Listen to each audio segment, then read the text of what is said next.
जी नीलेश जी आज तो दिल जीत लिया आपने। महोदय, बहुत गागर में मी आपल्याला माझ्या राष्ट्रवादी काँग्रेस पार्टी आदरणीय शरदचंद्रजी पवारच्या नेत्या आदरणीय सुप्रियाताईंचे आभार मानतो की ज्यांनी मला या विषयावर बोलण्याची संधी दिली. अध्यक्ष महोदय, आज मी या सन्माननीय सभागृहात राष्ट्रगीत वंदे मातरमच्या रचनेला 150 वर्ष पूर्ण झाल्याच्या ऐतिहासिक आणि अत्यंत गौरवपूर्ण प्रसंगी माझे विचार मांडण्यासाठी उभा आहे. महोदय, हा आमच्यासाठी केवळ एक वर्धापन दिन नाही, तर भारतीय स्वातंत्र्य संग्रामाचा आत्मा आणि आमच्या सांस्कृतिक चेतनेचा उत्सव आहे. 7 नोव्हेंबर 1875 रोजी बंकिमचंद्र चट्टोपाध्याय यांनी रचलेले हे गीत कोट्यावधी भारतीयांसाठी मातृभूमीवरील अतूट निष्ठेचा प्रेरणास्रोत राहिले आहे. अध्यक्ष महोदय, या गीताने क्रांतीचा उद्घोष केला. 1905 मध्ये जेव्हा इंग्रजांनी बंगालची फाळणी केली, तेव्हा वंदे मातरम हे इंग्रज विरोधांचे मुख्य घोषवाक्य बनले. या घोषणेने भौगोलिक सीमा ओलांडून देशवासियांना एकतेच्या सूत्रात बांधले.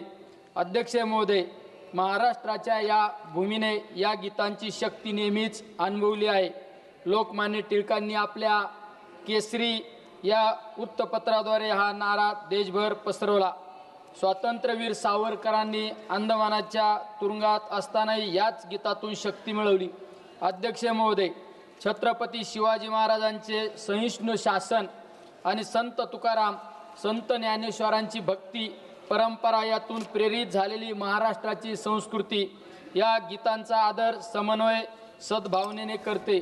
अध्यक्ष महोदय, या गीताच्या 150व्या वर्धापन दिनानिमित्त जे काही वाद त्याला राजकीय आखाडा बनवत राहिले आहेत, त्यावरही आपल्या गांभीर्याने विचार करावा लागेल. अध्यक्ष महोदय, राष्ट्रवादी काँग्रेस पार्टी आदरणीय शरदचंद्रजी पवार यांचे मत स्पष्ट आहे की वंदे मातरमचा सन्मान अनिवार्य आहे, परंतु खऱ्या राष्ट्रवादाचा पुरावा तिरंगा आणि संविधानाप्रती असलेल्या आपल्या निष्ठेमध्ये दडलेला आहे. अध्यक्ष महोदय, आपण डॉक्टर राजेंद्र प्रसाद यांचे विधान आठवूया की राष्ट्रीय प्रतीके आपल्या सर्वानुभूतीवर आधारित आहे.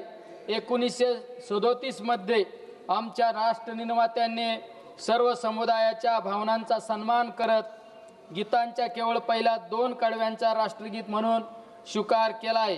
ही कडवी मातृभूमीप्रती थेट सन्मान व्यक्त करतात आणि कोणत्याही धार्मिक संकुचितेच्या पलीकडे आहेत. महोदय, आपल्या या सुनिश्चित करावे लागेल की वंदे मातरम विभाजनाची नव्हे तर समन्वय सलोख्याची शक्ती बनली राहील. अध्यक्ष महोदय, अर्धाच मिनिट द्या. वंदे मातरममध्ये आपण ज्या सुजलाम सुफलाम पाण्याने समृद्ध, फळांनी समृद्ध मातृभूमीची वंदना करतो, तिची सेवा आज आपल्यासाठी वर्तमानातील आव्हाने सोडवण्यात आहे. महोदय, आजच्या युवा पिढीला केवळ घोषणा नको आहेत, त्यांना रोजगार हवा आहे. मातृभूमीची सेवा तेव्हा होईल जेव्हा आपण त्यांना रोजगार देऊ, शिक्षण देऊ.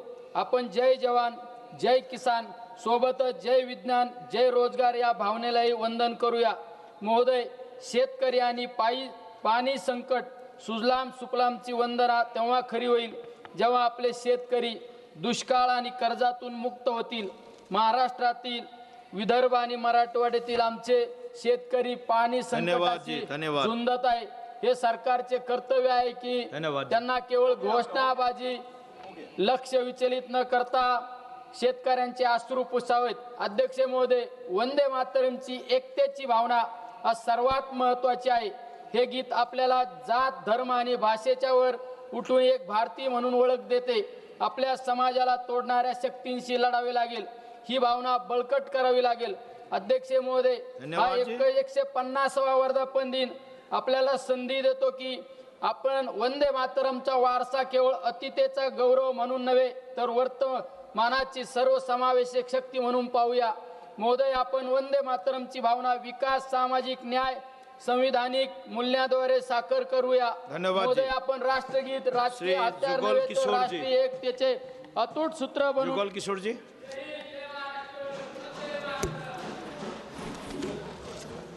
महोदय,